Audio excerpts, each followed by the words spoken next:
The Streets musician Mike Skinner has claimed his life was incredibly traumatic at the height of his success. Mike, 44, found fame as a member of the group which formed in 1994 alongside band members Johnny Jenkins and Stuart Coleman. However, over the course of their career, the lineup has changed as the band rode the unpredictable wave of the music business. Although they formed in the 90s, the group didn't release music until the early 2000s. They went on to spawn several top 40 hits on the UK singles chart, as well as enjoying a #1 with Dry Your Eyes. While Birmingham-born Mike admits that the top hit continues to pay for his mortgage, life was very different for him at the time of its success. In a new interview, he opened up about his life shortly after the release of their third album, The Hardest Way to Make an Easy Living, which came 2 years after the 2004 release of Dry Your Eyes. At the time, Skinner's mental health rapidly deteriorated following a string of family tragedies.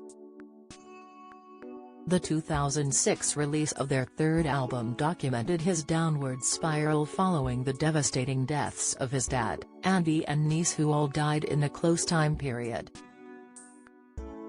Reflecting on this, Skinner told The Independent that it was incredibly traumatic. As well as the loss of his loved ones, he had lost tens of thousands of pounds on spread betting. Spread betting is a strategy when the person betting does not own the assets that they're betting on, including stock and commodity.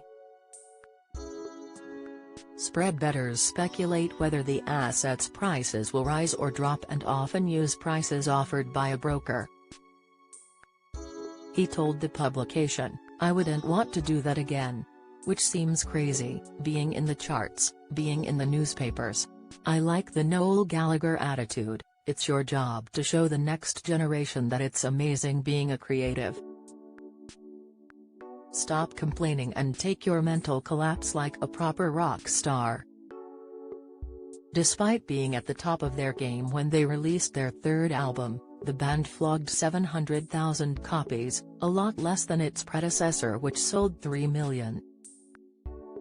However, Mike appears to be much more relaxed with life now and said, "I don't have the feeling of being watched all the time anymore, which is great.